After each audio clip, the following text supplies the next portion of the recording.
Bismillahirrahmanirrahim. Assalamualaikum warahmatullahi wabarakatuh. Mahasiswa dan mahasiswi yang Bu Aris banggakan dan Bu Aris cintai, pada kesempatan kali ini kita akan bersama-sama mempelajari tentang perilaku organisasi. Sebagai tujuan pembelajaran di sini adalah mampu memahami tentang pengertian perilaku organisasi dalam keperawatan, dan juga memahami pengorganisasian dalam keperawatan dan pengembangan organisasi. Sebelum kita masuk ke materi yang lebih dalam, kita akan mengetahui terlebih dahulu apa yang dimaksud dengan perilaku organisasi. Perilaku organisasi adalah bidang ilmu yang mempelajari dan mengaplikasikan pengetahuan tentang bagaimana manusia berperilaku atau bertindak dalam organisasi. Jadi kalau perilaku organisasi itu adalah bagaimana seseorang itu bisa menampilkan tingkah lakunya itu dalam kegiatan-kegiatan yang ada di dalam organisasinya. Jadi disitulah nantinya akan terlihat untuk perilaku daripada seseorang dalam sebuah organisasi. Perilaku organisasi ini menurut Davis dan Newton bahwa dinamakan perilaku organisasi bila bidang ilmu yang mempelajari dan mengaplikasikan pengetahuan tentang bagaimana manusia berperilaku atau bertindak dalam suatu organisasi. Sedangkan Robin itu mengatakan bahwa perilaku organisasi adalah merupakan bidang ilmu yang menyelidiki dampak dari pengaruh individu, kelompok, dan struktur dalam organisasi terhadap perilaku orang-orang yang terlibat di dalam organisasi tersebut, yang bertujuan untuk mengaplikasikan pengetahuan tersebut dalam meningkatkan efektivitas daripada organisasinya. Jadi intinya perilaku organisasi adalah di sini bagaimana seseorang itu melakukan tindakan berdasarkan perilakunya di dalam sebuah organisasi. Fungsinya di sini ada beberapa fungsi dalam perilaku organisasi. Di antaranya adalah berfungsi untuk mengambil keputusan.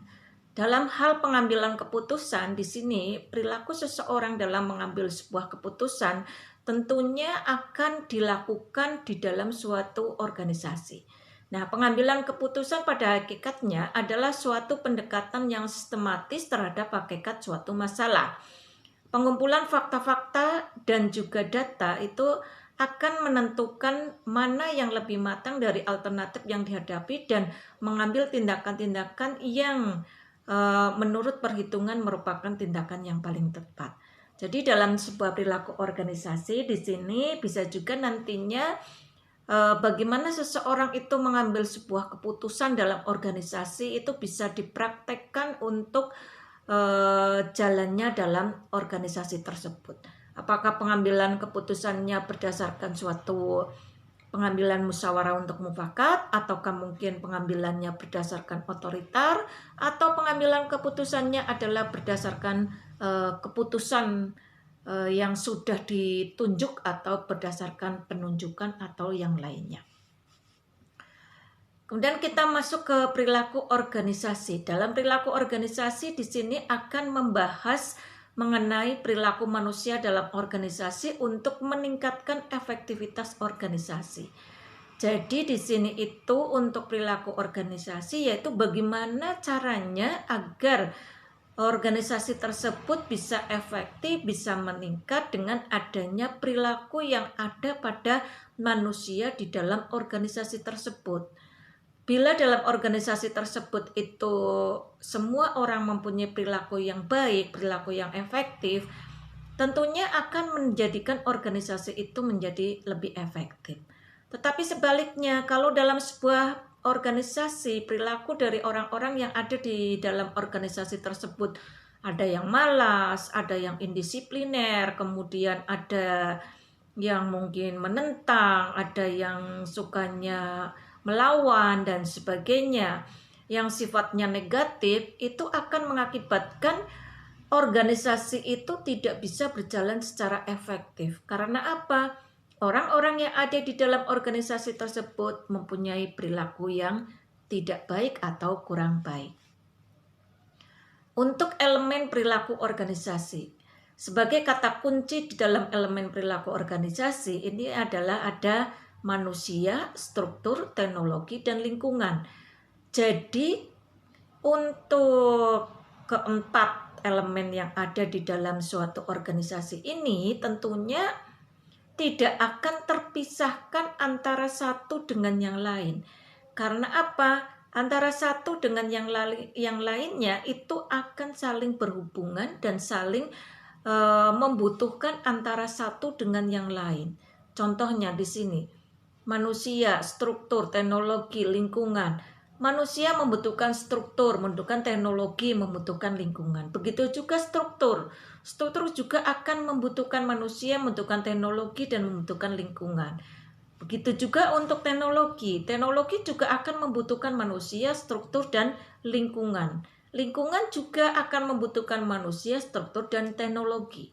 Oleh karena itu, elemen perilaku organisasi, semua elemen yang ada di antara manusia, struktur, teknologi, dan lingkungan, itu semuanya akan saling mempengaruhi antara satu dengan yang lain dan saling berhubungan. Sehingga tidak bisa untuk berdiri sendiri. Kita masuk ke elemen-elemen manusia itu secara rinci, bahwa manusia ini akan melakukan suatu interaksi atau hubungan sosial dalam organisasi, dapat berupa kelompok besar maupun kelompok kecil. Jadi nantinya sebagai manusia itu di dalam melakukan suatu interaksi atau hubungan sosial dalam organisasi tersebut adalah dengan melakukan komunikasi. Yang kedua, struktur organisasi. Dalam hal struktur organisasi di sini akan menentukan hubungan formal antara anggota organisasi, pembagian pekerjaan, wewenang, dan juga tanggung jawab. Jadi struktur organisasi nanti di sini siapa yang akan menjadi pemimpinnya atau menjadi leadernya, siapa yang akan menjadi mitranya. Nah, disitulah nantinya akan terjadi pembagian pekerjaan dan juga wewenang serta tanggung jawabnya. Elemen yang ketiga adalah teknologi. Teknologi ini merupakan suatu instrumen yang berpengaruh secara signifikan dalam proses penyelesaian pekerjaan. Contohnya sekarang ini, pada zaman 4.0 ya, di sini itu ternyata bahwa pada zaman sekarang ini itu untuk teknologi itu sangat dibutuhkan untuk membantu di dalam proses penyelesaian pekerjaan. Contohnya misalkan yang mudah saja, untuk menyelesaikan pekerjaan terkait dengan rekapitulasi kehadiran, itu kita sekarang ini sudah tidak perlu lagi menggunakan secara manual, tetapi dengan mesin yang ada secara otomatis itu kita program kehadirannya, siapa yang terlambat, siapa yang tidak terlambat, itu akan bisa ketahuan berangkatnya berapa hari dalam 1 bulan dan sebagainya, itu semuanya akan terekam. Hanya di sini mesin juga bisa ataupun teknologi bisa dirubah-rubah sesuai dengan yang memprogramnya. Oleh karena itu, kalau kita memang mau menggunakan teknologi, siapapun yang menggunakan, siapapun yang memakai itu hendaknya adalah sama. Baik atasan ataupun bawahan, contoh dalam hal kehadiran adalah sama. Kalau memang sudah diprogram seperti kedatangan, misalkan aja adalah jam 7.30 maksimal, kemudian untuk pulang adalah jam misalkan aja adalah 16. Nah, siapapun yang datang dan pulang pada jangka waktu atau jangka kehadiran dan pulang jam itu berarti dinyatakan disiplin. Tetapi kalau terjadi misalkan kelebihan di dalam jam kedatangan atau kurang dalam jam pulang, berarti termasuk indisipliner. Sehingga siapapun antara atasan bawahan, yang penting teknologi sudah diprogram, tidak boleh diotak-atik, sehingga akan bisa menggambarkan, mencerminkan kedisiplinan dan bisa diterapkan pada siapapun. Yang selanjutnya keempat adalah elemen lingkungan. Ini tidak ada organisasi yang terbebas dari pengaruh lingkungan. Karena itu organisasi harus dapat menyesuaikan diri dengan perkembangan lingkungan. Ya contohnya sekarang ini, organisasi sekarang ini sudah zamannya atau lingkungannya adalah pada lingkungan tepat guna. Lingkungan tepat guna dan lingkungan yang berbasis teknologi tentunya akan diikuti oleh organisasi tersebut, bahwa sarana prasarana yang ada tentunya harus diikuti dengan lingkungan yang berbasis dengan teknologi. Contohnya misalkan di lingkungan kita, organisasi tempat bekerja, adanya lingkungan misalkan aja berbasis online.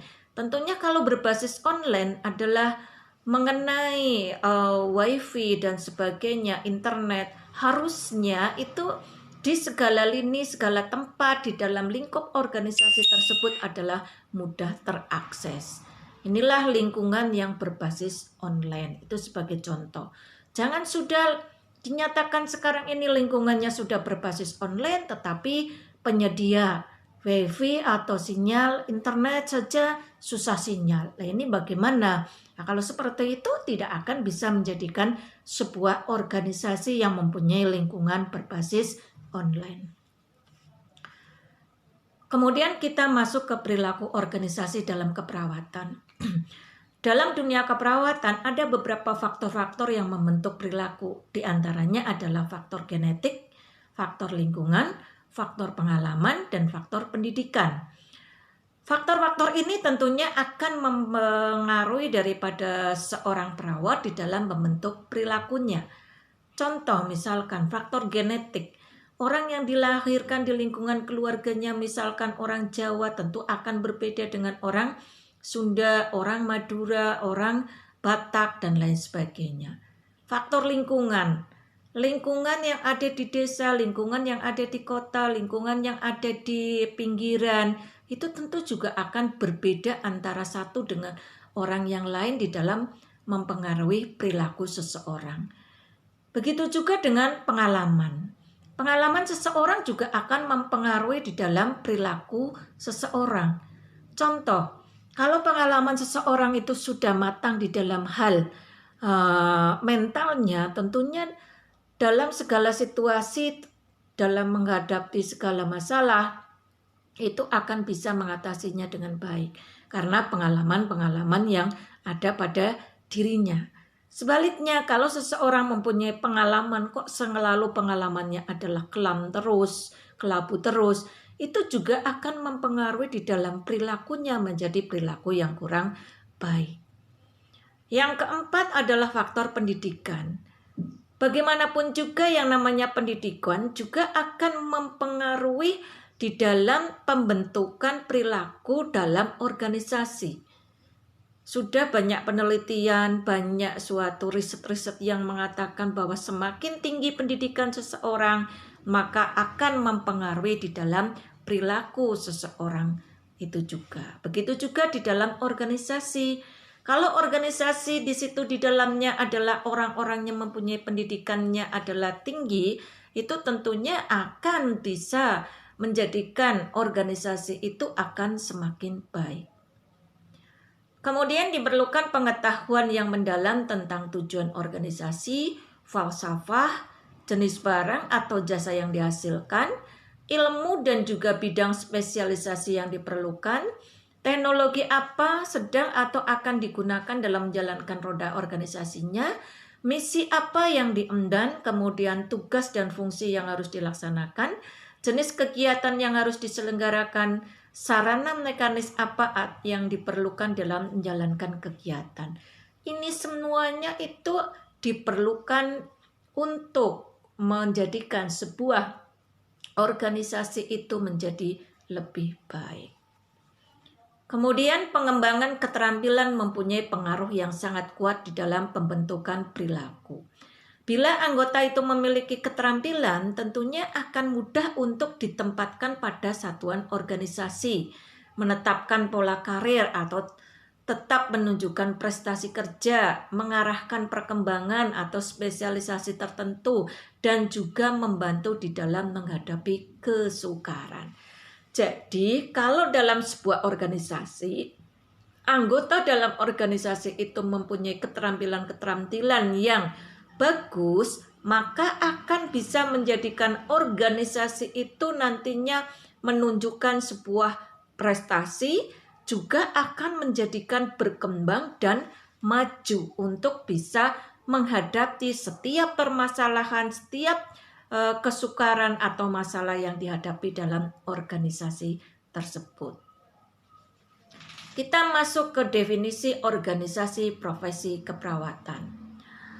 Nah, seperti kita ketahui bahwa organisasi kita atau PPNI itu dilahirkan pada tanggal 17 Maret tahun 1974 yang disepakati dan di sini itu dijadikan sebuah nama, yaitu yang namanya PPNI atau Persatuan Perawat Nasional Indonesia. Nah, PPNI ini itu mempunyai beberapa kepengurusan yang terdiri dari pengurus pusat PPNI, kemudian ada juga pengurus provinsi, pengurus kabupaten ataupun kota, dan pengurus komisariat. Saat ini untuk PPNI itu sudah dibentuk INAKA, yaitu Indonesia Nation Nurse Association in Kuwait ya. Jadi di samping di Indonesia juga dibentuk juga beberapa organisasi-organisasi yang mewadai untuk keperawatan, tetapi yang berada di luar negeri. Sebagai contohnya ini adalah dengan Kuwait, itu sudah ada bentuknya yaitu INAKA.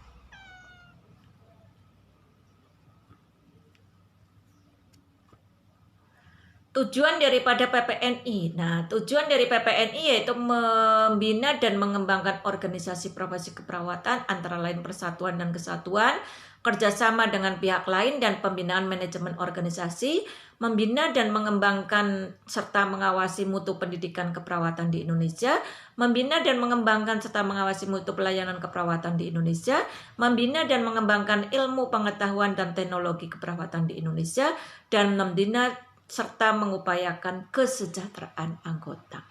Jadi untuk PPNI di sini organisasi kita itu tentunya akan berjuang untuk bisa melakukan suatu peningkatan kualitas baik di dalam suatu dunia pendidikan, ilmu pengetahuan dan teknologi, ataupun juga nantinya terkait dengan mengupayakan kesejahteraan dari anggotanya. Terus kita masuk ke fungsi PPP ini. Apa sih yang menjadi fungsi daripada PPNI? Nah, fungsinya diantaranya adalah sebagai wadah tenaga keperawatan yang memiliki kesatuan kehendak sesuai dengan posisi jabatan, profesi, dan lingkungan untuk mencapai tujuan organisasi, mengembangkan dan juga mengamalkan pelayanan kesehatan yang berorientasi pada program-program pembangunan manusia secara holistik tanpa membedakan golongan, suku, keturunan, agama, kepercayaan terhadap Tuhan Yang Maha Esa. Kemudian menampung, memadukan, menyalurkan, dan juga memperjuangkan aspirasi tenaga keperawatan serta mengembangkan keprofesian dan juga kesejahteraan tenaga keperawatan.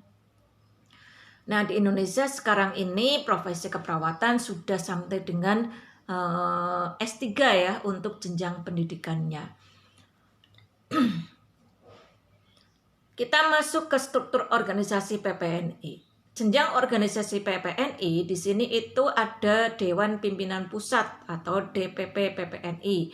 Kemudian yang kedua adalah Dewan Pimpinan Daerah Tingkat 1 atau DPD 1 PPNI, Dewan Pimpinan Daerah Tingkat 2 atau DPP 2 PPNI. Ini biasanya adalah letaknya ada di kabupaten. Kemudian yang keempat adalah Komisariat PPNI. Komisariat ini adalah merupakan perkumpulan dari institusi-institusi yang ada dalam institusi tersebut minimal adalah 25 orang, maka akan bisa menjadi sebuah komisariat PPNI. Struktur organisasi ini untuk tingkat pusat ada ketua umum, ketua-ketuanya ada 5 yaitu pembina organisasi, pembinaan organisasi, pembinaan pendidikan dan latihan, pembinaan pelayanan, pembinaan ilmu pengetahuan dan teknologi, serta pembinaan kesejahteraan. Untuk sekretaris jenderalnya, ini berjumlah 5 orang yang dibagi sesuai dengan pembidangan, ketua-ketua dan juga departemen. Ada departemen organisasi keanggotaan dan kaderisasi, kemudian departemen pendidikan, pelatihan, pelayanan di rumah sakit, pelayanan di puskesmas, penelitian, hubungan luar negeri, kesejahteraan anggota, dan juga departemen pembiayaan yayasan. Untuk lama kepengurusan adalah 5 tahun dan dipilih dalam musyawarah nasional atau musyawarah daerah yang juga diselenggarakan untuk menyempurnakan anggaran dasar dan anggaran rumah tangga, perumusan program kerja, dan juga pemilihan kepengurusan. PPNI juga menyelenggarakan rapat pimpinan atau Rapim dan juga rapat pimpinan daerah atau Rapimda setiap 2 tahun sekali dalam rangka evaluasi dan penyempurnaan program kerja berikutnya. Kemudian PPNI juga mengadakan rapat bulanan atau harian sesuai dengan kebutuhan. Keanggotaan PPNI biasanya terdiri dari tenaga perawat, namun demikian terdapat juga anggota non-perawat yang telah berjasa di bidang keperawatan dan mereka ini termasuk dalam anggota luar biasa atau kehormatan. Sedangkan untuk sumber dana PPNI adalah diambil dari uang pangkal, iuran bulanan, dan sumber-sumber lain yang sah. Nah, ini semuanya itu dilakukan oleh PPNI atau organisasi kita sebagai suatu wadah dari keperawatan untuk tujuan keperawatan bersama di dalam sebuah organisasi, yaitu mencapai kesejahteraan bersama. Untuk antisipasi yang harus dilakukan oleh PPNI dalam rangka memenuhi tuntutan masyarakat, ini akan pelayanan keperawatan yang berkualitas dan dalam rangka profesionalisasi keperawatan adalah dengan melakukan upaya antara lain adalah membenahi sistem pendidikan. Nah, sistem pendidikan di sini itu sudah dari tahun ke tahun selalu dibenahi, mulai dari tingkatan SPK, dari akper, kemudian masuk ke profesi nurse, kemudian spesialis, masuk ke subspesialis atau S3. Jadi jenjang pendidikan di Indonesia untuk keperawatan itu sudah sampai ke levelnya adalah S3 sebagai jenjang pendidikan di Indonesia yang tertinggi. Yang kedua adalah membenahi sistem pelayanan keperawatan. Dari tahun ke tahun untuk sistem pelayanan keperawatan selalu dibenahi. Dari yang sifatnya manual sampai dengan sekarang ini sudah sifatnya online. Jadi segala sesuatunya yang berhubungan dengan profesi keperawatan sekarang bisa dilakukan dengan sistem online yang lebih mudah dan lebih cepat, sehingga mengurangi adanya suatu birokrasi yang berkepanjangan yang secara manual. Yang ketiga adalah membenahi kinerja PPNI. Dari tahun ke tahun untuk kinerja PPNI ini juga selalu mengalami suatu peningkatan untuk memberikan pelayanan atau praktek keperawatan yang profesional dan juga untuk kesejahteraan anggotanya. Contohnya adalah dengan adanya sertifikasi untuk para perawat sekarang ini sudah ada.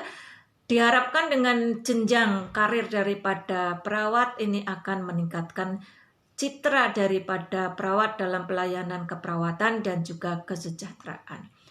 Yang keempat adalah mendesiminasikan pengertian keperawatan profesional serta lingkup peran, fungsi, tanggung jawab, dan kewenangan profesi keperawatan kepada masyarakat luas dan juga para penyusun atau pengambil kebijakan. Semua yang ada di dalam dunia keperawatan secara profesional ini akan bisa dilakukan untuk dipertanggungjawabkan dan juga sebagai sarana untuk penyusunan program-program dan juga pengambilan kebijakan di dalam dunia keperawatan. Yang selanjutnya adalah kewajiban anggota PPNI. Yang menjadi anggota PPNI tentunya semua anggota PPNI itu mempunyai kewajiban. Di antaranya yang pertama adalah menjunjung tinggi, mentaati dan mengamalkan anggaran dasar dan juga anggaran rumah tangga organisasi, membayar uang pangkal dan juga uang iuran kecuali anggota penghormatan, kemudian mentaati dan menjalankan segala keputusan, menghadiri rapat yang diadakan organisasi, menyampaikan usul untuk mencapai tujuan yang digariskan dalam program kerja, memelihara kerukunan dalam organisasi secara konsekuen. Setiap anggota baru yang diterima menjadi anggota membayar uang pangkal dan juga uang iuran. Sedangkan hak anggota PPNI itu ada beberapa hak. Yang pertama adalah semua anggota berhak mendapat pembelaan dan perlindungan dari organisasi dalam hal yang benar dan adil dalam rangka tujuan organisasi. Jadi kalau terjadi sesuatu yang ada atau menimpa pada anggota PPNI itu punya hak untuk dibela, asalkan segalanya itu adalah merupakan hal yang benar. Yang kedua, semua anggota berhak mendapat kesempatan dalam menambah dan mengembangkan ilmu serta kecakapannya yang diadakan oleh organisasi. Jadi setiap anggota berhak untuk mengenyam pendidikan sampai jenjang yang tertinggi atau S3. Terus yang ketiga, semua anggota berhak menghadiri rapat, memberi usul baik lisan maupun tulisan. Nah, ini untuk menghadiri rapat sesuai dengan jenjangnya. Baik itu di komisariat, kemudian di DPD, kemudian DPD tingkat 1 atau provinsi, dan juga pusat. Ini sesuai dengan jenjangnya dan kedudukannya. Yang keempat, semua anggota kecuali anggota kehormatan yang mempunyai hak untuk memelihara dan dipilih sebagai pengurus dan dipilih sebagai pengurus atau perawatan atau perwakilan organisasi.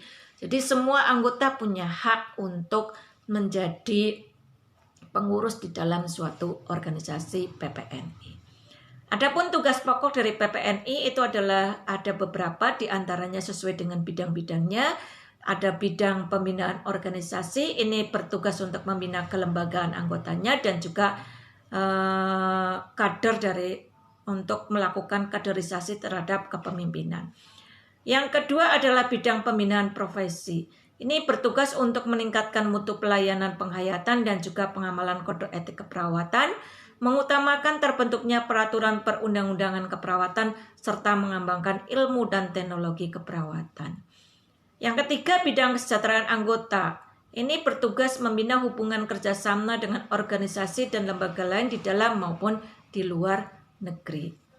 Untuk keanggotaan PPNI ini ada dua, yaitu keanggotaan biasa dan keanggotaan kehormatan.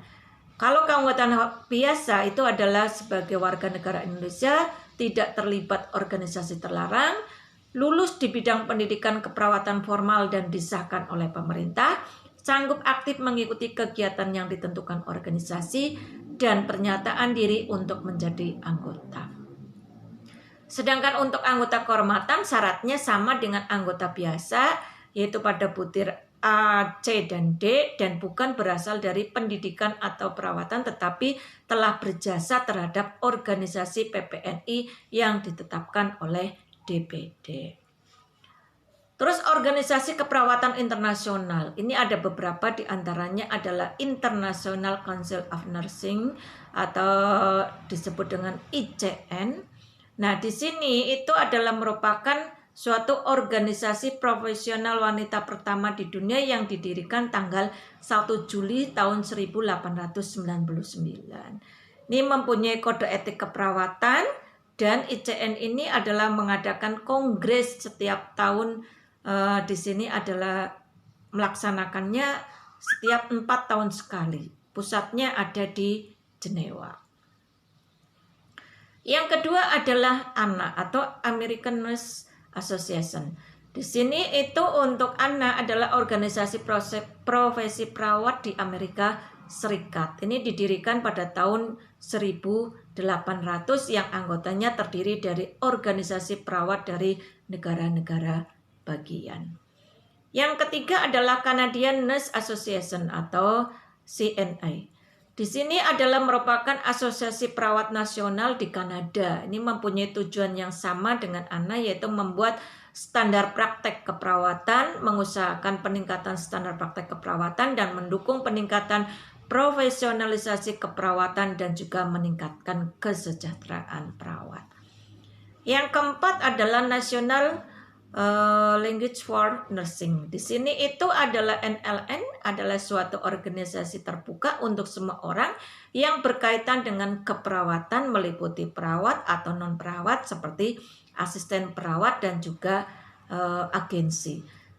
Nah, di sini itu didirikan pada tahun 1952 yang bertujuan untuk membantu pengembangan dan juga peningkatan mutu pelayanan keperawatan dan juga pendidikan keperawatan. Yang kelima adalah British Nurse Association. Di sini BNA adalah Asosiasi Perawat Nasional di Inggris. Ini didirikan pada tahun 1887 yang bertujuan untuk memperkuat persatuan dan kesatuan seluruh perawat di Inggris dan berusaha memperoleh pengakuan terhadap profesi keperawatan. Untuk ciri-ciri organisasi profesi, di sini menurut Profesor Dr. Asrul Aswar, ini kita mengambil ada beberapa diantaranya adalah umumnya untuk satu profesi hanya terdapat satu organisasi profesi, jadi kalau perawat ya hanya PPNI. Terus misi utama organisasi profesi adalah untuk merumuskan kode etik dan juga kompetensi profesi serta memperjuangkan otonomi profesi. Jadi kalau dalam suatu organisasi profesi tentunya sudah mempunyai kode etiknya. Begitu juga dengan kita perawat, PPNI juga sudah mempunyai kode etik perawat. Yang ketiga adalah kegiatan pokok organisasi profesi adalah menetapkan serta merumuskan standar pelayanan profesi, standar pendidikan dan juga pelatihan profesi serta menetapkan kebijakan profesi. Jadi dalam organisasi profesi nantinya akan dirumuskan standar pelayanan profesi kita keperawatan itu seperti apa yang memenuhi standar, kemudian bagaimana standar pendidikan dan pelatihan profesi keperawatan. Kalau menurut kitab organisasi profesi keperawatan yang dinamakan profesi keperawatan yang memenuhi standar adalah lulusan S1. Jadi kalau baru lulusan D3 itu diharapkan bisa meningkatkan jenjang pendidikannya sampai dengan S1 sehingga nantinya sudah dianggap sebagai profesi dalam dunia keperawatan. Terus untuk peran organisasi profesi. Peran organisasi profesi di sini ada beberapa peran, di antaranya adalah 1, pembina. Ini mengembang dan juga pengawas terhadap mutu pendidikan keperawatan. Pembina, pengembang dan juga pengawas terhadap pelayanan keperawatan, pembina serta pengembang ilmu pengetahuan dan teknologi keperawatan, pembina, pengembang dan pengawas di dalam kehidupan profesi. Jadi peran organisasi profesi nantinya akan melakukan pembinaan, pengembangan, serta pengawasan dalam dunia pendidikan, dalam pelayanan, dalam pengetahuan dan teknologi, serta di dalam kehidupan berprofesinya. Untuk fungsi organisasi profesi bidang pendidikan, di sini keperawatan itu menetapkan standar pendidikan keperawatan, kemudian mengembangkan pendidikan keperawatan yang berjenjang lanjut sampai dengan S3.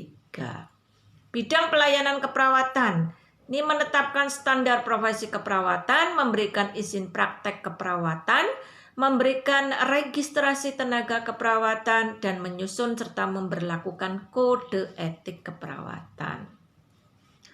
Untuk bidang ilmu pengetahuan dan teknologi, di sini merencanakan dan melaksanakan serta mengawasi riset keperawatan, merencanakan dan melaksanakan serta mengawasi perkembangan ilmu pengetahuan dan teknologi dalam keperawatan. Jadi kalau bidang iptek ini kaitannya dengan ilmu pengetahuan dan teknologi, ini bagaimana program-program untuk ilmu pengetahuan di bidang keperawatan bisa dikembangkan melalui berbagai macam riset-riset keperawatan. Bidang kehidupan profesi, ini membina, mengawasi organisasi profesi, membina kerjasama dengan pemerintah, masyarakat, profesi lain, dan antar anggota, membina kerjasama dengan organisasi profesi sejenis dengan negara lain, membina, mengupayakan, dan juga mengawasi kesejahteraan anggota.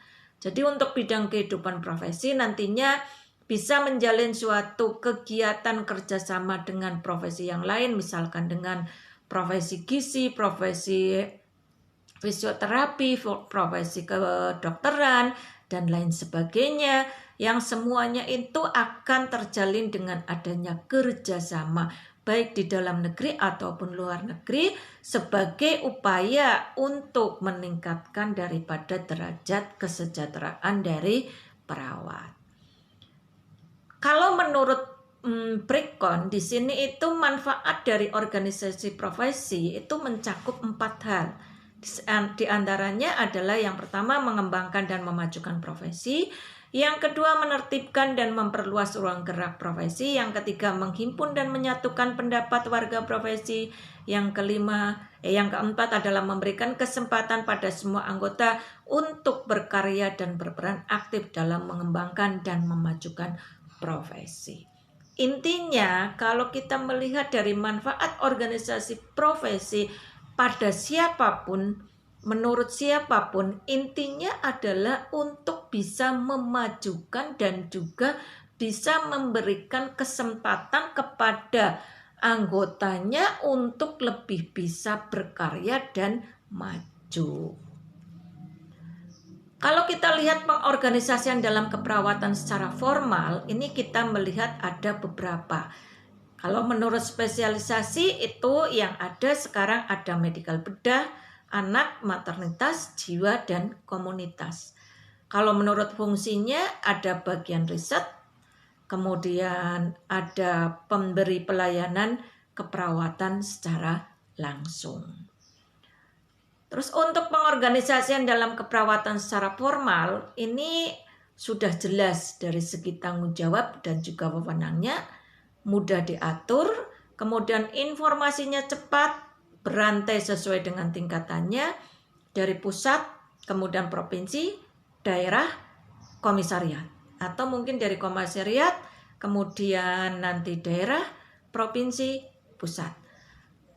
Untuk pegawai baru itu mudah untuk orientasi dan juga spesialisasi ini selalu berkembang. Jadi untuk spesialisasi ini sekarang ini sudah ada perkembangan-perkembangan. Di antaranya sekarang juga sudah ada misalkan spesialisasi terkait dengan paliatif, ada spesialisasi gerontik dan sebagainya. Kerugian pengorganisasian keperawatan secara formal. Ini kekurangannya untuk spesialisasi biasanya ada pemisahan tugas, pekerjaannya monoton, komunikasinya agak susah atau sulit. Contohnya misalkan spesialisasi anak. Itu biasanya tugasnya adalah hanya anak saja. Spesialisasi bedah. Nanti kaitannya ya dengan bedah saja. Nah, itu adalah sebagai kekurangannya. Terus kekurangan yang lain adalah mengenai strukturnya biasanya akan kaku. Jadi ini perubahan sulit dilaksanakan. Contohnya adalah nantinya terkait dengan peran pengawas ini tidak akan bisa berkembang dengan baik. Terus birokrasi. Nah, birokrasi biasanya panjang, kurang koordinasi dan juga integrasi antar divisi. Kemudian ada tendensi yang menurun dengan adanya pengetahuan yang ada dan juga tendensi berkembangnya birokrasi tanpa ada kendali. Ini adalah kekurangannya. Terus kita juga perlu mengetahui adanya perubahan organisasi perawat. Nah, perubahan organisasi perawat ini perlu dilakukan suatu perubahan. Karena apa? Dengan perubahan organisasi keperawatan nantinya akan bisa mengetahui kekuatan dari luar dan kekuatan dari dalam. Kekuatan dari luar kita akan melihat biaya yang meningkat, kemudian kelangkaan sumber daya, kebijakan, tingkat pendidikan terhadap tenaga kerja, kemudian kompleksitas pelayanan, tuntutan masyarakat, kemudian globalisasi. Kalau kekuatan dari dalam kita lihat adanya teknologi yang semakin meningkat, sikap dan perilaku karyawan, strategi baru dan motivasi yang berubah serta meningkat. Inilah untuk beberapa perubahan organisasi dalam dunia keperawatan yang harus kita perhatikan, baik dari segi kekuatan dari luar ataupun kekuatan dari dalam. Untuk pengembangan organisasi, ini tujuannya adalah sebagai perubahan lingkungan kerja, kemudian kepuasan kerja. Nah, kepuasan kerja di sini tentunya akan bisa meningkatkan suatu produktivitas kerja, dicapai untuk meningkatkan profesionalisme keperawatan. Di sini diperlukan adanya suatu otonomi dan juga akuntabilitas. Itulah mengenai perilaku organisasi dalam keperawatan yang Bu Aris bisa sampaikan. Mudah-mudahan apa yang Bu Aris sampaikan bisa bermanfaat, dan kalau ada kesalahan, kekurangannya atau kurang berkenannya, Bu Aris mohon maaf. Terima kasih atas perhatiannya. Billahi taufiq wal hidayah. Assalamualaikum warahmatullahi wabarakatuh.